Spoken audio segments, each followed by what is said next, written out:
Le damos la bienvenida a nuestro invitado, el ingeniero Eligio Jaques, exministro de Agricultura, dirigente del Partido Revolucionario Moderno y coordinador del gabinete del candidato del PRM, Luis Abinader. ¿Qué tal? ¿Cómo le va? Saludos. Muchos títulos. Eso no lo pusieron los ex, nada más pusieron uno ahí, pero eso es lo que más tenemos encima. Sí, ¿verdad? Sí, sí. Es el que brilla por la inspiración. La pena es que con esos títulos no podemos ir al supermercado, ¿verdad? Bueno. Así es, esa es la gran pena. Por aquí estamos a las órdenes de ustedes. Ingeniero, el sector agropecuario es de las áreas que el gobierno actual exhibe como una gran cantidad de logros. Habla del financiamiento, la visita sorpresa, los diferentes programas. Realmente, ya en este nivel de la campaña electoral, estamos a 40 y pico de días de las elecciones, el gobierno puede exhibir tantos logros como se nos dice todos los días en este sector. Ay, no, hombre, ¿qué va a ser? El sector agropecuario no solamente no ha tenido la atención que reclama y de la que presume el gobierno, sino que ha tenido también el efecto negativo de factores climáticos que se han sumado. Y el gobierno ha tenido la oportunidad de lucírsela, porque en medio de la tragedia de una sequía de 18 meses consecutivos y que haya caído una sola gota de agua en las regiones productivas del país, las que tienen los sistemas de riego para impulsar una agricultura más sostenible, se ha reducido prácticamente la producción, y encima de ello vino el problema de la mosca del Mediterráneo también, que hizo caer de manera estrepitosa las exportaciones el año pasado. ¿Y cuál es la situación? Te voy a decir que en la cárcel y en las camas que se conocen los amigos. Bueno, la agricultura dominicana ha estado de cárcel y de cama en los últimos años, con todas esas cosas mezcladas. Una gran oportunidad para que el gobierno se la luciera, para que asistiera de manera especial a la agricultura en la zona de producción. Pero no ha sido el caso. El presidente, como diría un sacerdote, andaba calle arriba y calle abajo, es verdad.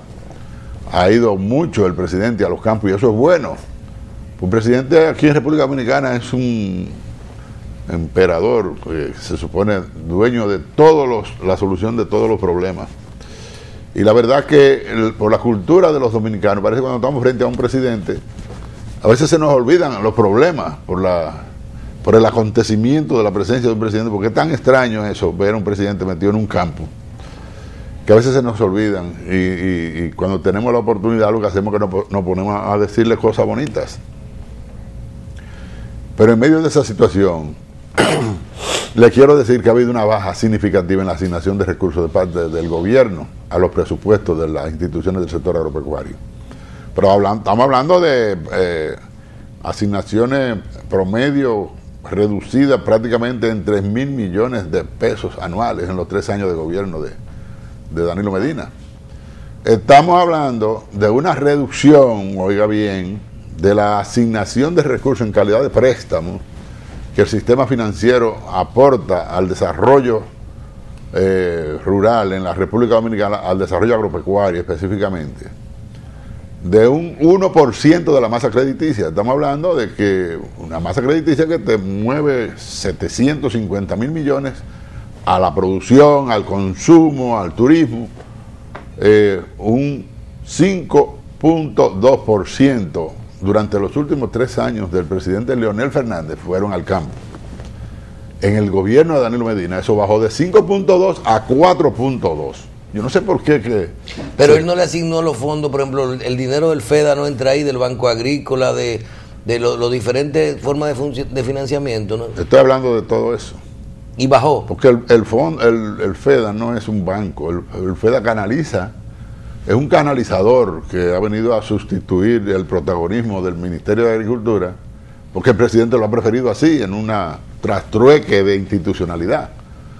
¿Y las visitas sorpresas están incluidas ahí, Eligio? Sí, todo eso. Tú sabes que en la visita sorpresa se han hecho muchas ofertas, pero ya hemos probado, hemos demostrado, hemos puesto a conocimiento del país que las promesas han sido eso, promesas, y que un 10-12% de lo que se ha prometido es lo que ha llegado al campo. Que es bueno, quiero repetir eso. Es bueno que el presidente vaya y es bueno que el presidente cumpla también. Pero no ha sido ese el caso, porque tenemos un presidente que cuando está frente a un problema anuncia soluciones como muy traídas por los cabellos y después la solución no aparece. Promete cosas que a veces no cumple. Eso lo sabe el país. Comenzó abominando la reelección y mire lo que ha pasado.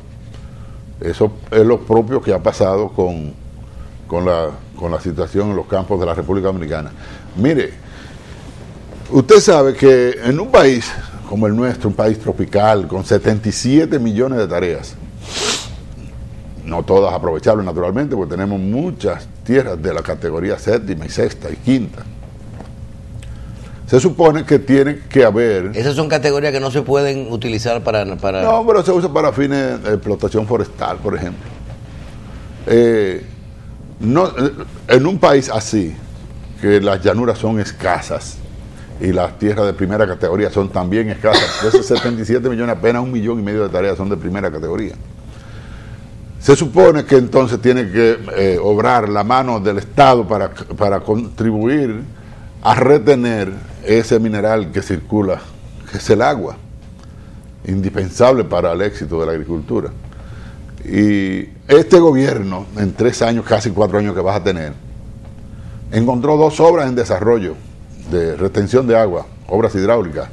Eso es, o sea, una obra hidráulica, una presa, una represa, es una fuente de vida, una fuente de generación de riqueza, una fuente de bienestar, porque tú estás agarrando un líquido que tiene un valor extraordinario y estás evitando que se nos pierda en el mar.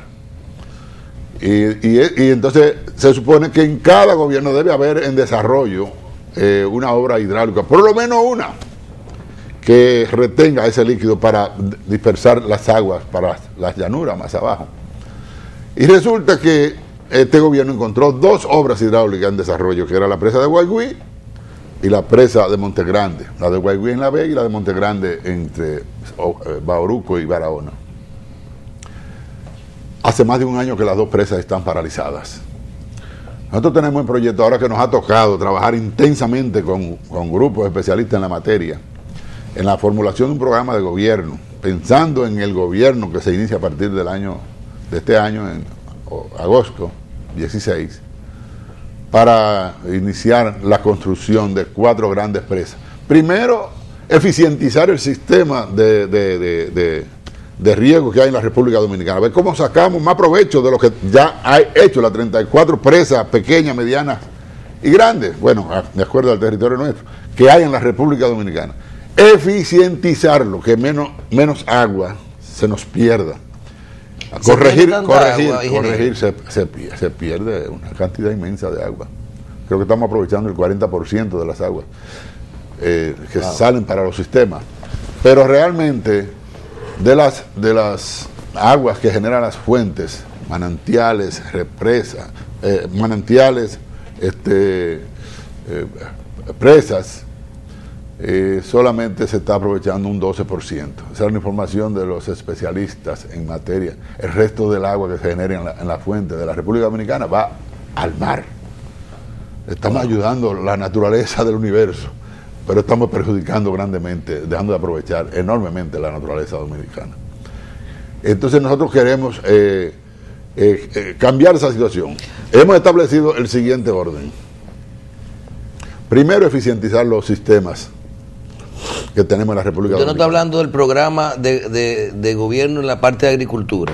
Exactamente, en la parte de agua específicamente, porque el agua no es la agricultura la prioridad en el uso del agua, es el consumo humano. El segundo es la agricultura y el tercero es la generación eléctrica, hidroeléctrica. Entonces, para lograr aumentar la disponibilidad en uno, en otro y en otro, lo más normal es que pensemos en aprovechar las aguas que se generan, sobre todo en las alturas de las montañas, porque son las que tributan mejor beneficio para todos. Por la altura, ¿verdad? Pues tienen la capacidad de generación, tienen la capacidad de llegar más lejos cuando usted la canaliza. Y bueno, siempre en las alturas, viniendo de las montañas, pues las aguas también son más puras, menos contaminadas.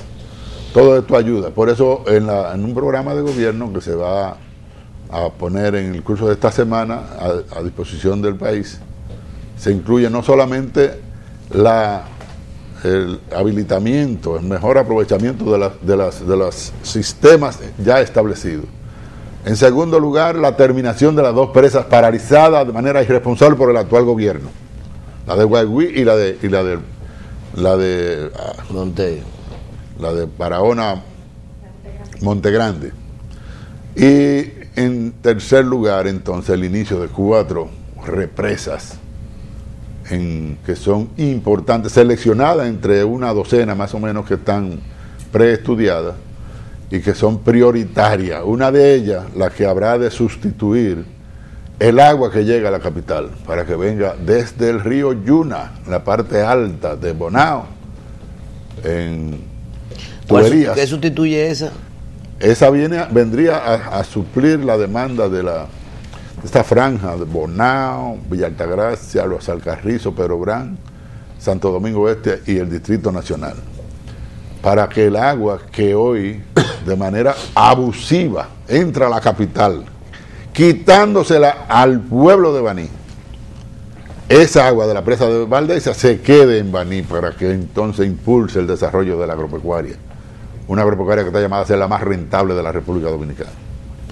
Esa es una de las prioridades. La otra es la presa de Amina, que va a mejorar y a eficientizar el uso de aproximadamente 500,000 de tareas que hoy se irrigan de manera deficitaria en la línea noroeste, porque los sistemas han un poco caducado, y se va a incorporar un área también, no muy amplia, pero un área nueva a la explotación productiva. Esas son 2 de las prioridades. Otra de las prioridades de las 4 presas es la de Zanate, en la parte alta del Ceibo. ¿Cuál es el objetivo de esto? Bueno, disponer de agua para los sistemas para el desarrollo turístico de la zona este del país, que es un tema... ¿Qué partiría del Ceibo? Partiría del Ceibo. Toda la zona este, que es un desarrollo enorme que tiene esa región y que se abastece con pozos que se han sido logrados en la misma zona y que a veces tienen el peligro del contagio, ¿verdad?, con los mismos desechos que se generan en la zona turística. Esta vez iría a abastecer de manera abundante el agua de esa región, en una presa pequeña de un costo relativamente bajo también. De manera que hay muchas cosas. Hay otra presa también en el sur del país, la de Joca, que va a irrigar unas 100,000 tareas en la llanura ahí de Matallaya y los municipios de Bánica y Pedro Santana. Eligio, tú fuiste de los pioneros en los invernaderos en este país. ¿Cómo van los invernaderos con respecto a la mosquita esta del Mediterráneo y el paro de la exportación de esos vegetales que estaban produciéndose en los invernaderos? ¿Y cuál sería el futuro de los invernaderos en este país? Hemos comentado más de una vez que la innovación traída al país en el gobierno que se inició en el año 2000 hasta el 2004, diversificando o masificando este método de producción, el de bajo invernadero, donde tú controlas todos los factores adversos que tiene la agricultura e impulsa el desarrollo de unas variedades que tienen una gran demanda en el mercado internacional. Fue creciendo desde el año 2003 hasta el año 2014, de manera indetenida. En el año 2005, 2006, por unas persecuciones que se desataron entonces, que la gente recién llegado al gobierno, parece que no entendía muy bien el alcance de este programa, y se dispusieron a perseguir y a buscar y a acusar y a hacer cosas de esas. Después, cuando ya los mismos resultados de lo que ya se había instalado le persuadieron, entonces retomaron el tema y accedieron a la presión que ya tenían los productores en demanda de financiamiento para producir, aumentar las extensiones bajo este método de producción. Bueno, pero nosotros empezamos en el año 2003 exportando unos 445,000 libras al mercado americano en un año. Eso fue creciendo y en el año 2014 se exportaron 128 millones de libras. Wow. Pero en el año 2015, con el problema de la mosca del Mediterráneo, eso se redujo, creo que a algo más de 20 millones, lo que se pudo exportar nada más en ese año a otros mercados que no son tan estables como el americano. Afortunadamente, hace un par de meses se nos informa que ya el gobierno americano había levantado la veda, porque habían resultado, parece que positivos, los mecanismos de control de la aparición de la mosca del Mediterráneo en la zona este del país. Y entonces de nuevo se reanuda el proceso productivo en las zonas altas ya. Nosotros como país tropical podemos dar cátedra a otros países amigos y vecinos de mosquita de cómo y dónde es que se debe producir, porque la gente tiene una confusión, cree que invernadero es sinónimo de dinero, de mucho dinero. ¿Se manejó bien el tema de la mosca mediterránea?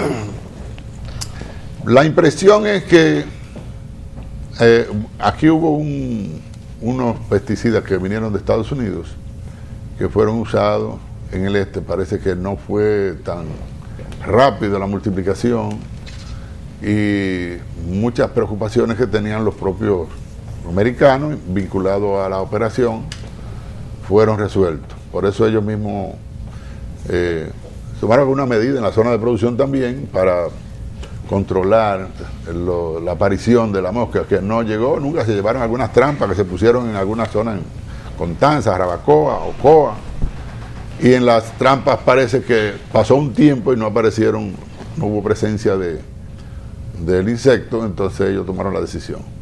Afortunadamente. Este país debe tener aproximadamente ahora 9 millones de metros cuadrados bajo invernadero, pero nosotros pudiéramos tener 100 millones de metros cuadrados bajo invernadero. Debíamos proponernos una meta para alcanzarla en un tiempo, porque Estados Unidos está importando hoy de cualquier parte del mundo 200 millones de libras de tomate al mes. De tomate. De tomate, que para los americanos, ustedes saben, es una cultura de consumo muy alto, sobre todo en la parte masculina, vinculado a la salud, que está para ellos, ¿verdad?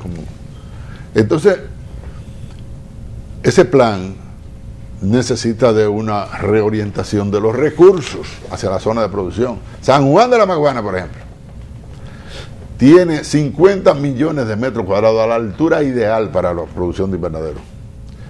Cuando haya un gobierno que enfoque su inversión hacia una zona como esa, está llamado 50 millones como 10 millones de tareas, ¿verdad? No, 50 millones de metros, eso es como 80,000 tareas en la zona que está entre 700 y 1,000 metros cuadrados, que es la altura ideal para el desarrollo en un país tropical.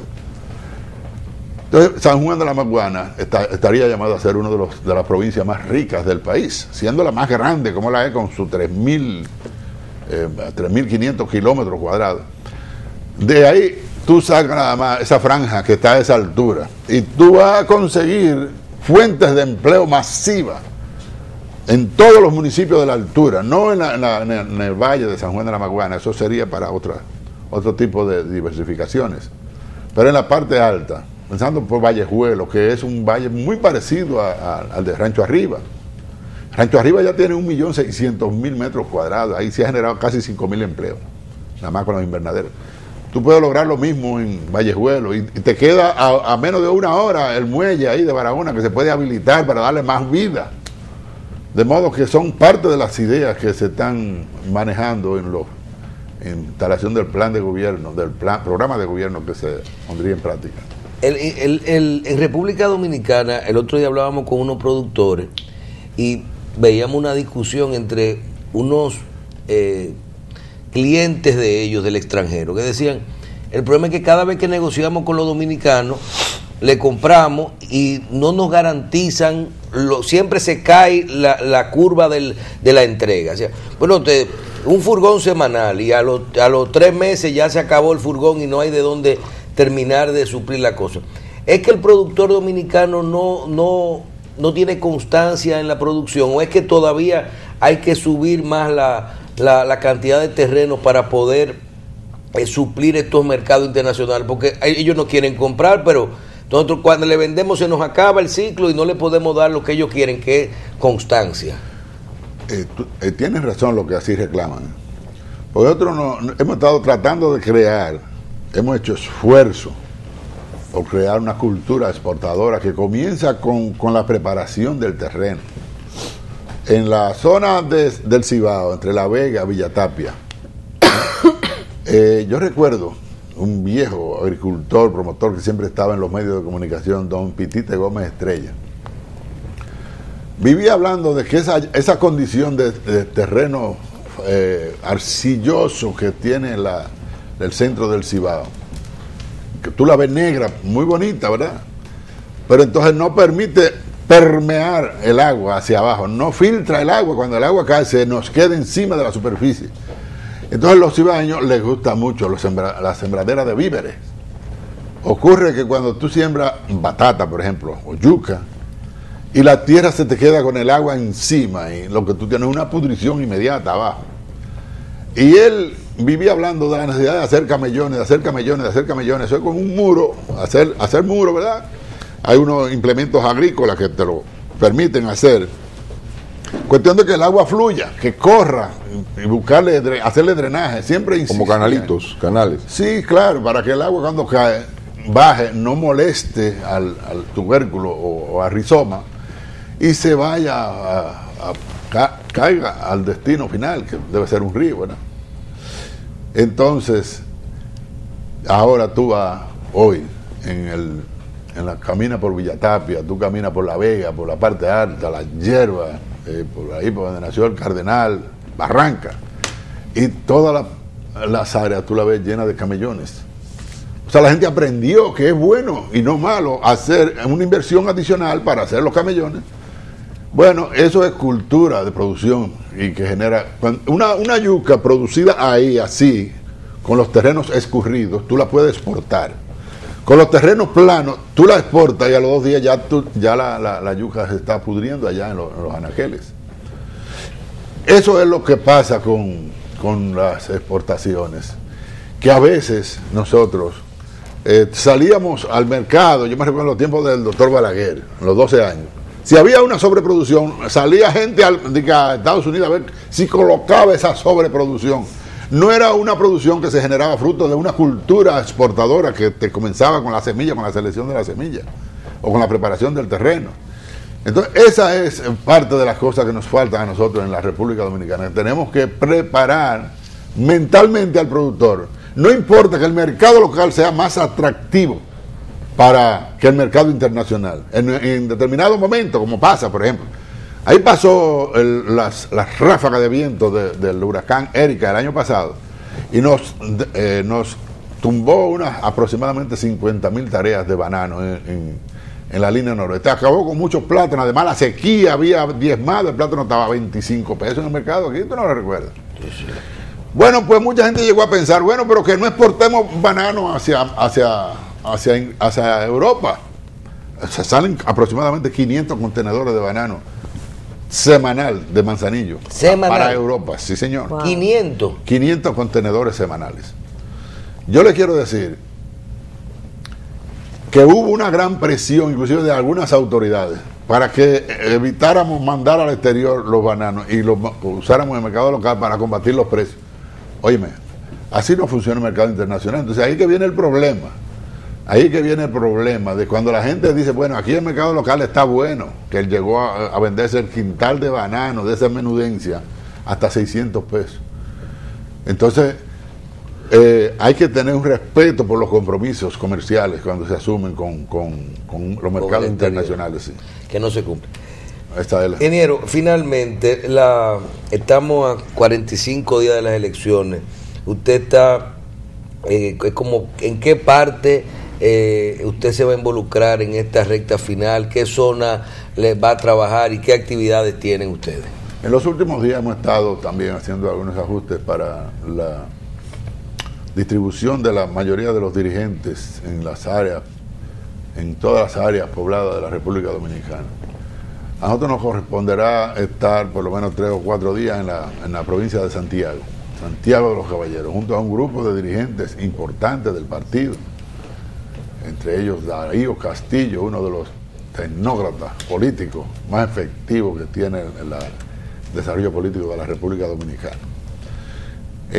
Otros dirigentes asumirán, creo que doña Milagro Ortiz Poza aquí en la capital, el compañero Chu Vázquez en la provincia de Santo Domingo, y así por el estilo. Cada dirigente importante acudirá como responsable de la victoria en cada una de las provincias de la República Dominicana.